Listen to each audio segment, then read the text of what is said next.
बरसों से हम कभी आरजेडी तो कभी जेडीयू की सियासत का शिकार रहे। अब हम इंशाअल्लाह ताला इनसे सियासत करेंगे और इनको सियासत सिखाएंगे। 15 साल के नीतीश कुमार के दौर में आपने देखा कि स्कूल है, स्कूल में टीचर नहीं है। बिहार भारत देश का वाहिद प्रदेश है जहां पर 50% से ज़ायद हमारे बच्चे और बच्चियां शिक्षित हैं।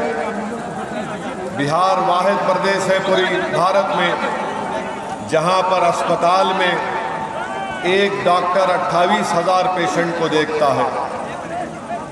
1 लाख नौकरियां टीचर्स की खाली हैं।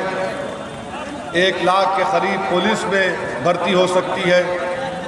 मगर नीतीश कुमार की सरकार ने सुशासन के नाम पर कोई काम नहीं किया, बल्कि हर घर नल का वादा किया, मगर नल आ गया मगर नल में जल नहीं मिलता आपको।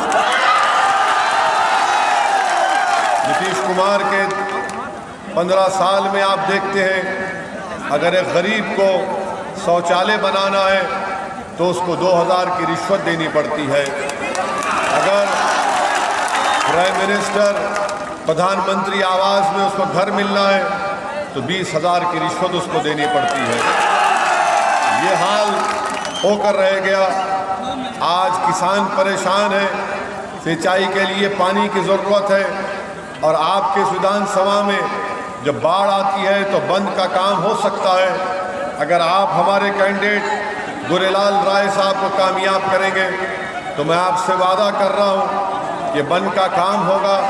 और आप ये भी जानते हैं कि यहाँ पर जो डीलर जिसको कहते हैं वो डीलर ना चावल देता है गरीब को राशन कार्ड के ऊपर, ना कुछ देता है, करप्शन होता है उसमें भी। तो इसलिए हम आपसे गुजारिश करने आए हैं कि आप तमाम लोग 3 नवंबर के दिन सुबह के अवलीन सातों में अपने घर से निकलकर जनाब गोरेलाल साहब को कामयाब करें। वहीं पर विजय पासवान साहब बकरी से RLSP के कैंडिडेट हैं और संजू कुमारी हमारी बहन साहिबा बेगूसराय से हैं। कल तक बिहार में आपकी शिकायत थी कि आपके पास कोई विकल्प नहीं था। भाई बैठ जाइए।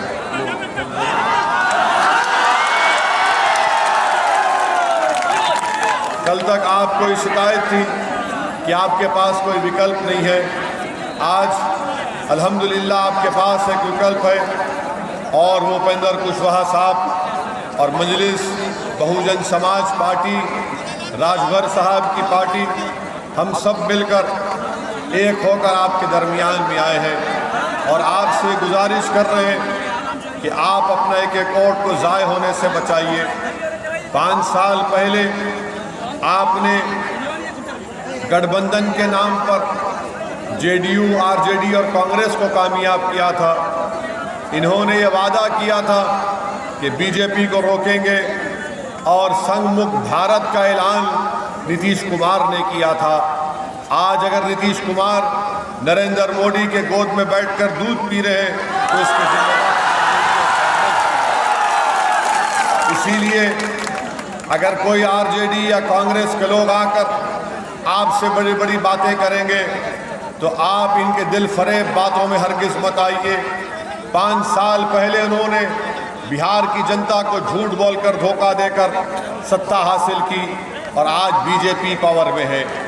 दूसरी अहम बात कि मेरे जाने के बाद यहाँ पर आरजेडी, कांग्रेस के लोग भी आएंगे और आकर आपसे कहेंगे कि ओवैसी जहाँ कहीं जाता है वहाँ पर वोट काट देता है। तो मैं पूछना चाहता हूँ आरजेडी, कांग्रेस के लोगों से, ज़रा ये तो बताइए कि पार्लियामेंट के इलेक्शन में बिहार में 40 लोकसभा की सीटें हैं, उसमें से आपने एक सीट पर भी कामयाबी क्यों हासिल नहीं की?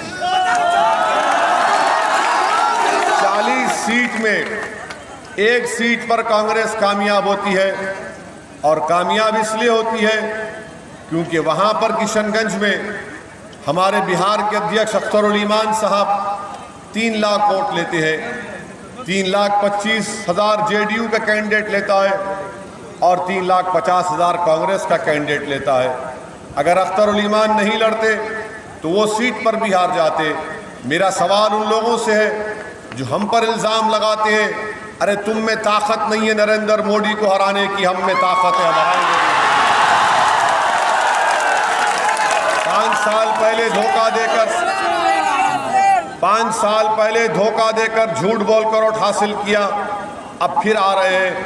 मेरे अजीज दोस्तों और बुजुर्गों, आप ये भी देखते हैं कि आरजेडी कांग्रेस की तरफ से अब ऐलान हो गया कि हम 10 लाख नौकरियां देंगे। तो दिल्ली में बैठे दिल्ली के बादशाह नरेंद्र मोदी ने कहा तुम 10 लाख दोगे तो मैं 19 लाख दूंगा। ये कोई मजाक है?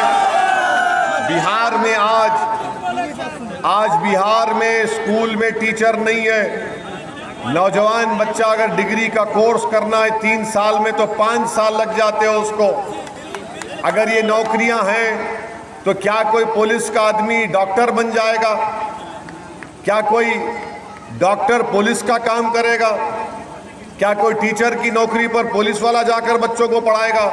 जब तक बिहार में शिक्षा के लिए काम सही नहीं होगा उस वक्त तक बिहार के बच्चों का मुस्तकबिल रोशन नहीं हो सकता।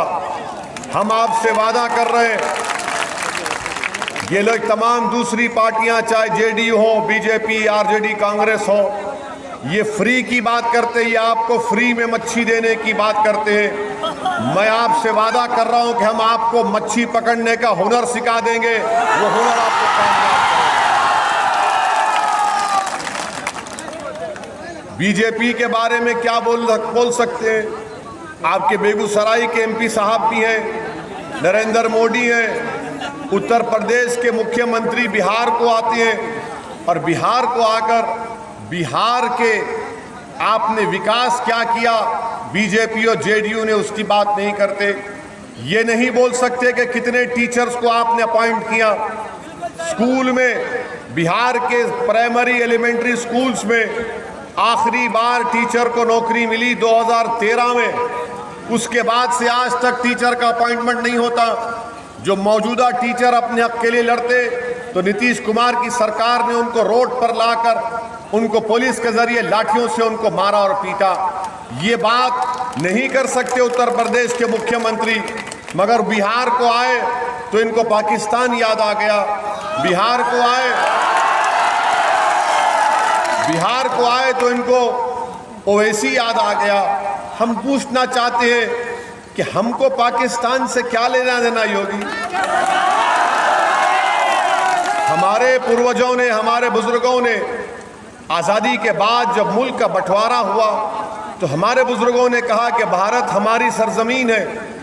हम पाकिस्तान को ठुकरा दिए, मगर इनको अभी भी इनके ख्वाब में पाकिस्तान आता है। ये अजीब बात है।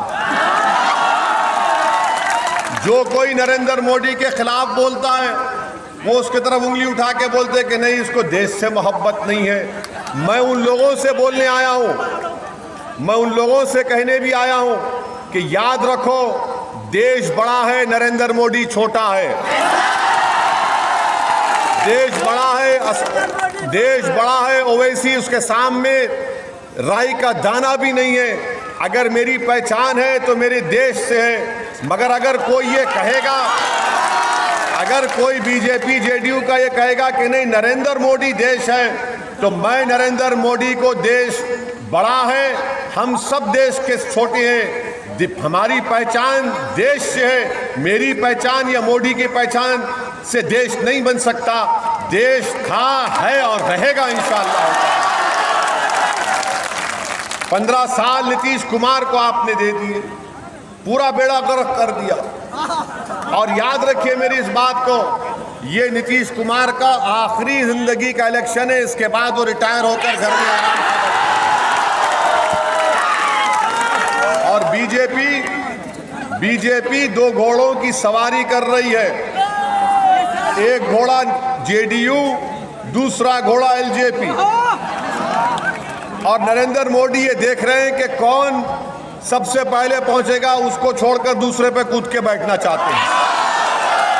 हम आपसे कह रहे हैं कि इंशाअल्लाह ताला हम बीजेपी के ख्वाब को चूर करके रखेंगे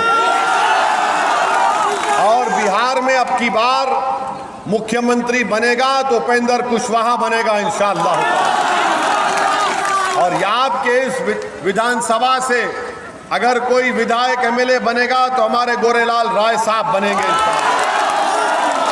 इनको तमाम लोगों की ताईद हासिल है, ये सब के नुमाइंदे हैं, ये सिर्फ एक तबके के या एक कम्युनिटी के नहीं है, इनको सबका आशीर्वाद मिल रहा है। सब लोग इनको अपनी मोहब्बतों से नवाज रहे हैं और सब कोई एक बदलाव चाहता है, यहाँ से बदलाव चाहते हैं ताकि ऐसा विधायक मिले जो आपके दरमियान में रहे, जो आपके गम को समझे।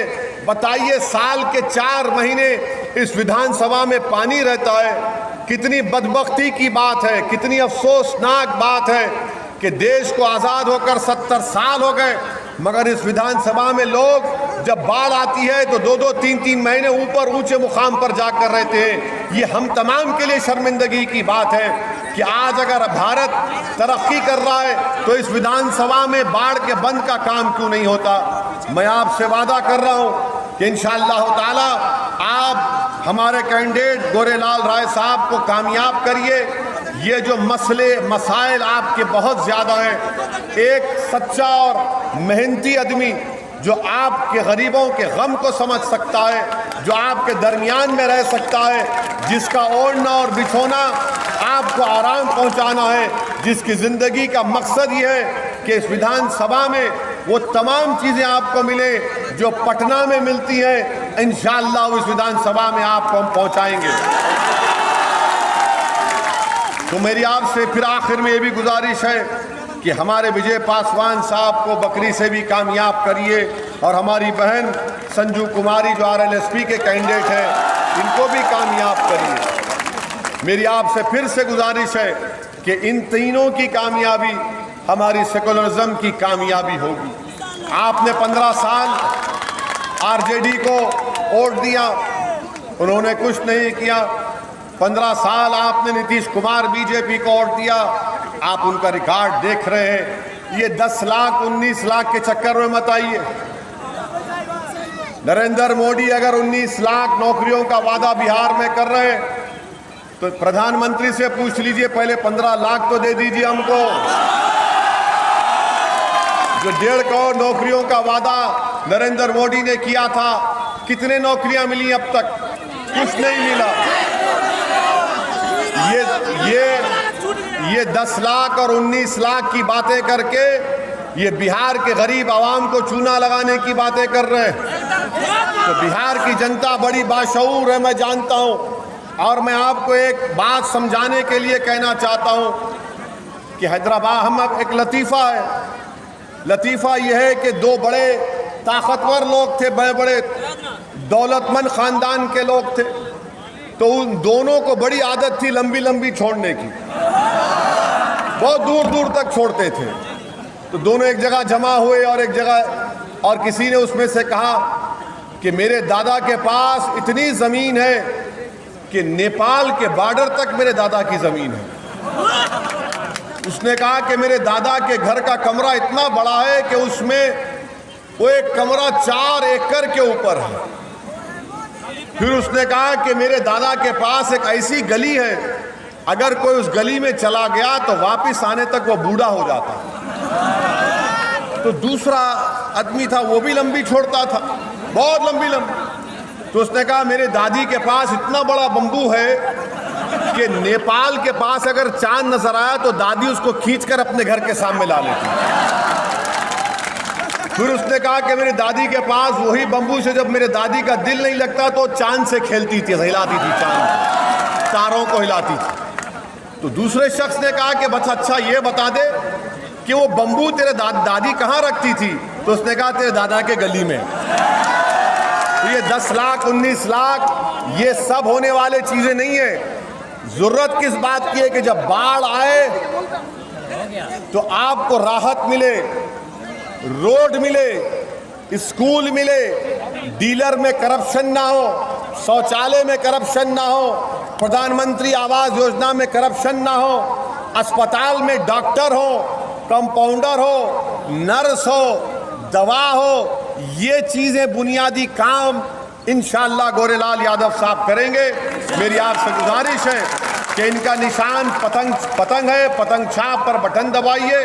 और हमारी बहन संजू कुमारी जो बेगूसराय से और विजय पासवान बकरी से, इनका निशान सीलिंग फैन है। सीलिंग फैन चलेगा, आसमानों में पतंग भी उड़ेगी इंशाअल्लाह ताला, और बिहार में एक नई तब्दीली आएगी। शुक्रिया, खुदा हाफिज़।